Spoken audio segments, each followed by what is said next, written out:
Welcome to English with One YouTube channel. I welcome you guys. இந்த video பார்க்குற நீங்கள் இந்த வீடியோவை லைக் பண்ணுங்க, சப்ஸ்கிரைப் பண்ணுங்க and ஷேர் பண்ணுங்க. Thank you guys. இந்த வீடியோவில் நம்ம past tense பற்றி கற்றுக்க போகிறோம். Past tense and its types. When do we write a sentence in past tense? The purpose தெரிஞ்சுக்கிட்டு தான் நம்ம டென்ஸை புரிஞ்சுக்கணும், சென்டென்சஸ் எழுத முடியும். Past tense means an action happened in the past. Past tense எப்போ நம்ம சென்டென்சஸ் எழுதுவோம்? ஒரு ஆக்ஷனு பாஸ்டில் நடந்த ஆக்ஷனை நம்ம எழுதுவோம். And what are the types? Simple past, past continuous, past perfect continuous tense. அதில் 4 ஃபார்ம் இருக்கு.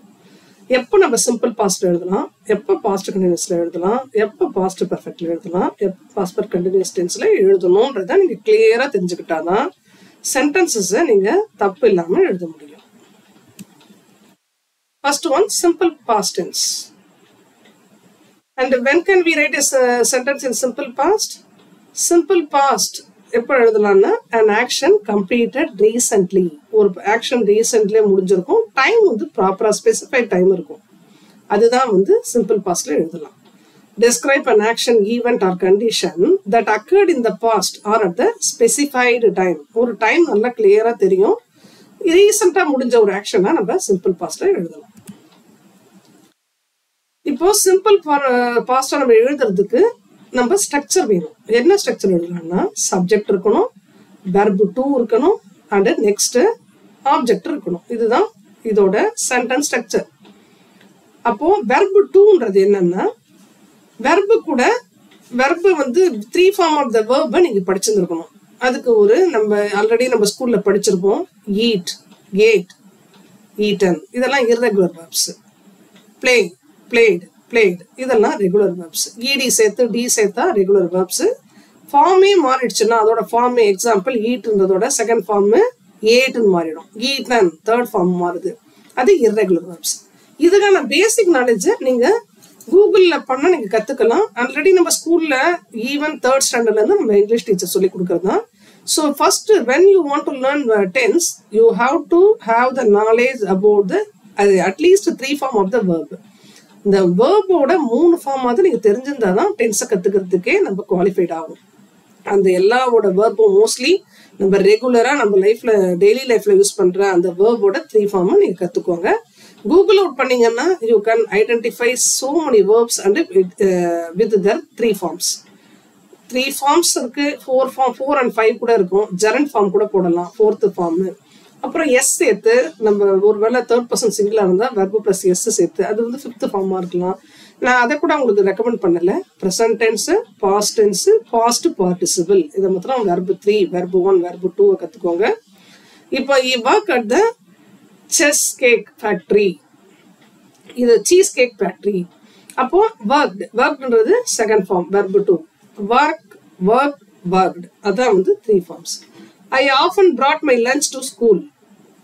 Bring, brought இது வந்து 3 ஃபார்ம். இப்போ நம்ம சிம்பிள் பாஸ்ட் எப்படி எழுதுவோம்? சப்ஜெக்ட் இருக்கணும், அதை ஃபாலோ பண்ணி வெர்பு 2 இருக்கணும், அதை ஃபாலோ பண்ணி ஆப்ஜெக்ட் இருக்கணும். He worked at the cheese cake factory. He subject, work verb, அடுத்தது remaining sentence at the cheese cake factory. I often brought my lunch to school.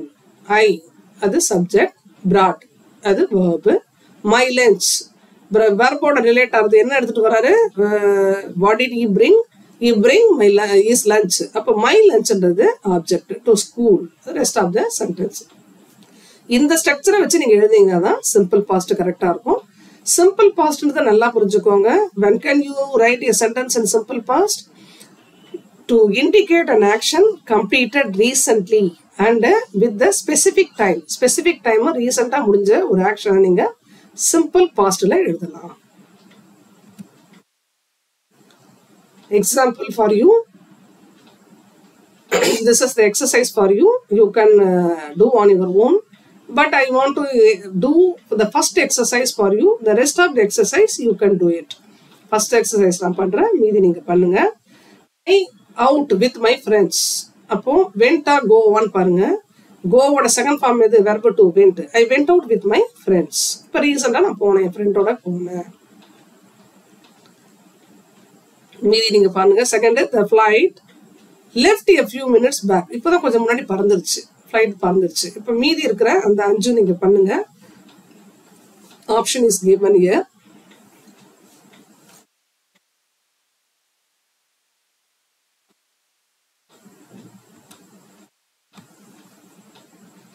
Answer பாருங்க. received எல்லாமே second form of the verb. நான் நினைக்கிறேன் நீங்க கரெக்டா பண்ணிருப்பீங்கன்னு. Next, past continuous tense. Past continuous tense can be used to indicate a continuous action in the past. ஒரு continuous action pastல நடந்த ஒரு continuous actionஐ சொல்லலாம். இந்த டென்ஸோட யூசேஜ் என்னன்னா, ரெண்டு ஆக்ஷனை கனெக்ட் பண்றதுக்கு யூஸ் பண்ணிக்கலாம். இப்போ I was calling him when he came home. இப்போ ரெண்டு sentence, I was calling himன்றது past continuous tense, he came home அப்படின்றது simple past. இப்போ ரெண்டு சென்டென்சஸை கனெக்ட் பண்றதுக்கு முன்னாடி ஒரு சென்டென்சஸ் ரெண்டு சென்டென்சஸ் கனெக்ட் பண்ணி ஒரு சென்டென்சஸா மாற்றும் போது ஒன்னு பாஸ்ட் கண்டினியூஸும் இன்னொன்னு சிம்பிள் பாஸ்ட்லும் இருக்கலாம். அது கண்டினியூஸ் ஆக்ஷன். எப்படின்னா, நான் அவனை கால் பண்ணிட்டு இருக்கும் போது அவன் வீட்டுக்கு வந்தான் அப்படின்னு சொல்றது. அப்ப கால் பண்ணி கொண்டிருக்கும் போதுன்றது பாஸ்ட் கண்டினியூஸ் டென்ஸ், அவன் வீட்டுக்கு வந்தான்றது simple past. Example, when I was taking class somebody rang calling bell. அப்போ உங்களுக்கு நான் கிளாஸ் எடுத்துட்டு இருக்கும்போது யாரோ காலிங் பெல் அடிச்சாங்க. somebody rang the calling bell. somebody rang the calling bellன்றது பாஸ்ட். இது ஒரு சின்ன ஒரு சென்டென்ஸ், அது வந்து பாஸ்ட் சிம்பிள் பாஸ்ட்ல எழுதியிருக்கேன். when I was teaching class அப்படின்றது பாஸ்ட் கண்டினியூஸ் டென்ஸ். அது ரெண்டு சென்டென்சஸ் ஒரு சென்டென்சஸா யூஸ் பண்ணும்போது பாஸ்ட் கண்டினியூஸ் மோஸ்ட்லி யூஸ் பண்ணலாம். இல்லைனாலும் I was calling him, நான் அவனை கூப்பிட்டு கொண்டு இருந்தேன் அப்படின்னு சொல்லலாம். ஆனா மோஸ்ட்லி பாஸ்ட் கண்டினியூஸ் டென்ஸ் எப்போ யூஸ் ஆகும்னா, ரெண்டு சென்டென்சஸ் கனெக்ட் பண்ணி ஒரு சென்டென்சஸா மாற்றும் போது, எஸ்பெஷலி ஒரு கண்டினியூஸ் ஆக்ஷன் இந்த பாஸ்ட், இன்னொன்னு ஒரு சிம்பிள் பாஸ்ட்ல எழுதுற மாதிரி இருக்கும். when I was waiting for you at the railway station I met my friend. நான் எப்போ ரயில்வே ஸ்டேஷன்ல வெயிட் பண்ணிட்டு இருந்தனோ அப்போ என் ஃப்ரெண்டை பார்த்தேன். அப்ப வெயிட் பண்ணி கொண்டு இருக்கும் போது இட் இஸ் என்ன பாஸ்ட் கண்டினியூஸ் டென்ஸ். பார்த்தேன்றது simple past. I think you are able to understand me. Now sentence structure. What is the sentence structure? Subject should be there. Was, were, verb plus ing plus object அப்படி இருக்கணும். First subject இருக்கணும், அதை follow பண்ணி the only two option was or were. Was is singular கூட accompany ஆகும், were plural subject ஓட accompany ஆகும். verb plus ing இருக்கணும், அதை ஃபாலோ பண்ணி object இருக்கணும். இப்போ உங்களுக்கான ஒரு exercise. The children hide and seek in the park. The children hide and seek in the park. Playன்றத verb கொடுத்தாச்சு. இப்போ நம்ம என்ன பண்ணணும், sentence structure அப்படியே யூஸ் பண்ணுவோம். subject the children, அடுத்தது என்ன பண்ணணும், அதை ஃபாலோ பண்ணி ஒரு ஆக்சிலரி இருக்கு, வாஸோ வேற இருக்கணும். அப்போ children அப்படின்னும் போது many plural. children an போட்டா சிங்குலர், en போட்டா plural. அப்போ வேற வாசான்னு போடுறதுல உங்களுக்கே புரியும், வேற தான் போடணும். the children were, verb கூட ing போடுறது என்ன, playing. the children were playing hide and seek in the park. hide and seekன்றது ஒரு ஒளிஞ்சு கண்ணாமூச்சி, அதை பார்க்ல விளையாடி கொண்டு இருந்தார்கள். அப்போ உங்களுக்கு புரிஞ்சிருக்கும், இது ஒரே சென்டென்சஸ் தான், ரெண்டு சென்டென்சஸ் கனெக்ட் பண்ணல. இப்போ கடைசி இன்னொரு எக்ஸசைஸ் சொல்றேன். இப்போ இது ரெண்டு சென்டென்சஸ் ஒரு சென்டென்சஸா மாத்திருக்காங்க. The army to Ladakh when the enemy attacked them. அப்போ the army was going to Ladakh when the enemy attacked them. அப்போ the army was is wrong. I am really sorry. The army were going to Ladakh when the enemy attacked them, because army ன்றது plural. அப்போ the army were going to Ladakh when the enemy attacked them. அப்போ என்ன, army Ladakh போயிட்டு இருக்கும் போது அவங்க enemy அவங்களை தாக்கினார்கள். அப்ப இந்த டென்ஸ்ல இந்த சென்டென்ஸ் ரெண்டு சென்டென்சஸ் ஒரு சென்டென்சஸா ஆக்கிறதுக்கு பாஸ்ட் கண்டினியூஸா யூஸ் பண்ணிருக்காங்க. இந்த எக்ஸசைஸை நீங்க பண்ணுங்க, ஒரு 2 நிமிஷத்துல நம்ம டிஸ்கஸ் பண்ணிக்கலாம்.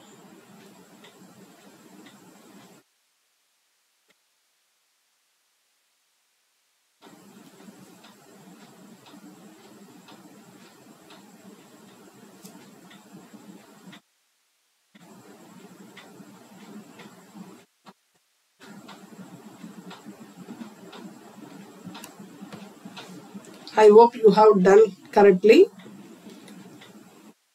It was getting darker with each passing moment. இட்ன்றது தெரியும் உங்களுக்கு சிங்குலர், அப்போ வாஸ் கூட தான் அக்கம்பனி ஆகும்.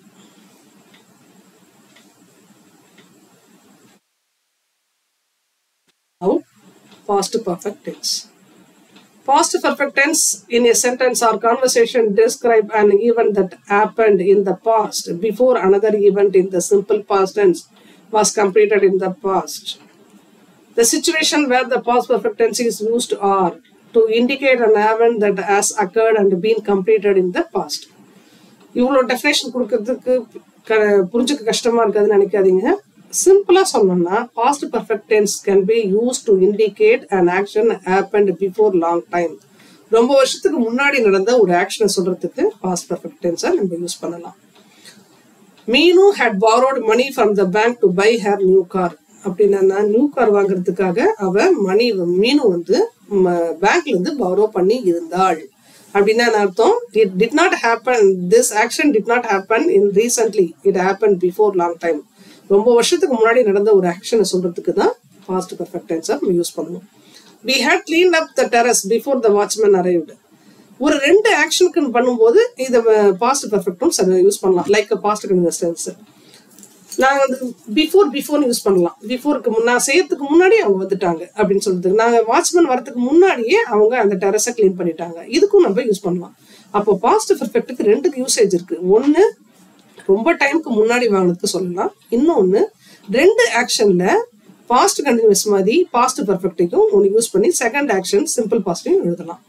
ஏன்னா பிஃபோர் அவங்க செய்யறதுக்கு முன்னாடி நான் பண்ணேன். நான் பஸ் வரதுக்கு முன்னாடி, நாங்கள் பஸ் ஸ்டாப் போகிறதுக்கு முன்னாடி பஸ் போயிடுச்சு. The bus had left before we reach to bus stop. பஸ் ஸ்டாப்புக்கு நாங்கள் ரீச் பண்ணுறதுக்கு முன்னாடி பஸ் போயிடுச்சு. அப்போ ரெண்டு ஆக்ஷன்ல பிஃபோர் நமக்கு முன்னாடியே நடந்துருச்சு அப்படின்னு சொல்றதுக்கும் இந்த பாஸ்ட் பர்ஃபெக்ட் டென்ஸை யூஸ் பண்ணிக்கலாம். இப்போ உங்களுக்கு ஒரு exercise. The storm destroyed the sandcastle that we built அப்படின்னு கொடுத்துருக்கோம். So what went with that? இப்போ ரெண்டு சென்டென்ஸ் இருக்கு. The storm destroyed the sandcastle that அப்படின்றது ஒரு சென்டென்ஸ். அப்போ என்ன பண்ணணும், அடுத்த சென்டென்ஸ் ஃபர்ஸ்ட் வந்து சிம்பிள் பாஸ்ட்ல இருக்கு. இன்னொன்னு என்ன இருக்கணும், that we had built, BUILT, third form of built. அப்போ நீங்க புரிஞ்சுப்பீங்கன்னு நினைக்கிறேன். இது வந்து that we had builtன்றது பாஸ்ட் பர்ஃபெக்ட்ல இருக்கு, இன்னொன்னு சிம்பிள் பாஸ்ட்ல இருக்கு. இந்த எக்ஸசைஸை நீங்க பண்ணுங்க. 2 நிமிஷம் நான் தரேன். நீங்க பண்ணிட்ட பிறகு நம்ம we can discuss the answer.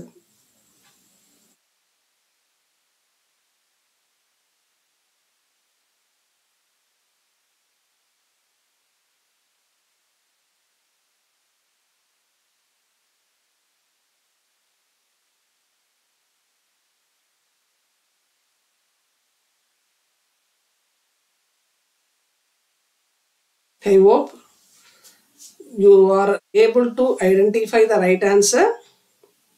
The children collected the chestnut that had fallen from the tree. ரெண்டு ஆக்ஷனை நம்ம ரெண்டு சென்டென்சஸ் ஒரு சென்டென்ஸா கனெக்ட் பண்ணிட்டோம். ஒன்று வந்து பாஸ்ட் பர்ஃபெக்ட் இருக்கு, இன்னொன்று வந்து சிம்பிள் பாஸ்ட் இருக்கு. இதே மாதிரி தான் நம்ம பாஸ்ட் கண்டினியூஸும் யூஸ் பண்ணோம். ஏன் இதுக்கு என்ன டிஃப்ரெண்ட்னா, இது நடக்கிறதுக்கு முன்னாடி அது நடந்துருச்சு. அப்போ இதுக்கு முன்னாடி அதுக்கு முன்னாடி இது நடந்துருச்சுன்னு சொல்லும் போது ரெண்டு சென்டென்சஸ் நம்ம கனெக்ட் பண்ணும்போது அந்த பிஃபோர்ன்றது முக்கியம். அப்போ வந்து இந்த பாஸ்ட் பர்ஃபெக்டை யூஸ் பண்ணணும். ஒருவேளை நான் செஞ்சுட்டு இருக்கும் போதே நடந்ததுன்னா பாஸ்ட் கண்டினியூஸ் டென்ஸ் பண்ணலாம்.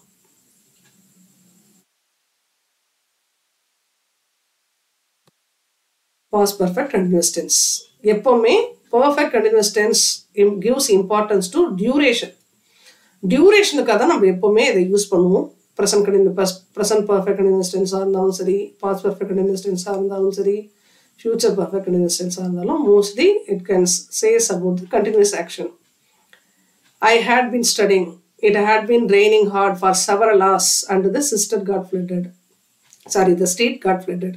அப்போ இந்த எத்தனை மணி நேரம் பெஞ்சது அப்படி இந்த டியூரேஷனுக்காக தான் மோஸ்ட்லி நம்ம இதை யூஸ் பண்ணுவோம் இந்த past perfect continuous tense. I had been living in Delhi for 10 years. Means நான் 10 வருஷமா டெல்லியில வசித்து இருந்திருந்தேன். மீன்ஸ் நடந்த ஆக்ஷன் ரொம்ப வருஷத்துக்கு முன்னாடி நடந்தது. ஆனா எத்தனை வருஷம் அப்படின்ற டியூரேஷன் தெரிஞ்சுக்கிறதுக்கு பதிலுக்காக தான் past perfect continuous tense mostly use பண்ணுவோம். If it had not been raining, we would have gone to the park. ஒருவேளை மழை பெய்யாம இருந்திருந்தால் நாங்க பார்க்கு போயிருந்திருப்போம். அப்ப என்னன்னா ஒரு கண்டினியூஸ் ஒரு டைம் டியூரேஷனை சொல்லும் போது கண்டினியூஸ் ஒரு ஆக்ஷன் சொல்லும் போதும் இந்த பாஸ்ட் பர்ஃபெக்ட் கண்டினியூஸ் டென்ஸை யூஸ் பண்ணலாம். Example, we had been sleeping for 12 hours when we woke us up. அப்ப என்ன அர்த்தம்? ஒரு சென்டென்ஸ் வந்து பாஸ்ட் இருக்கு, இன்னொன்னு வந்து பாஸ்ட் பர்ஃபெக்ட் கண்டினியூஸ் டென்ஸ்ல இருக்கு. நாங்க 12 மணி நேரமா தூங்கி இருந்தோம் அவன் எழுந்துக்கிறதுக்கு முன்னாடி. எழுந்திருக்கிறது எப்போ அவன் எழுந்தானோ அதுக்கு முன்னாடி நாங்க 12 மணி நேரம் தூங்கி இருந்தோம். இங்க மோஸ்ட்லி நீங்க பாருங்க, இட் இண்டிகேட்ஸ் த டியூரேஷன். டியூரேஷனை சொல்றதுக்காக தான் மோஸ்ட்லி இந்த எல்லா பாஸ்ட் பர்ஃபெக்ட் கண்டினியூஸ் டென்ஸும் யூஸ் ஆகும்.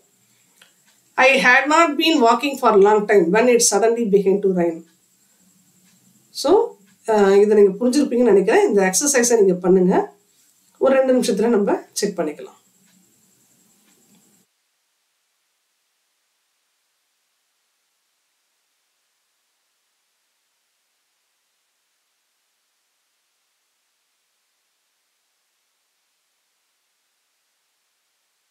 We had been driving less than an hour when we ran out of petrol. இந்த சென்டென்சஸ்லாம் நம்ம முக்கியமாக பாருங்க, எல்லாமே டைம் இருக்கும். டைம் அண்ட் கண்டினியூட்டி அது இருக்கும்.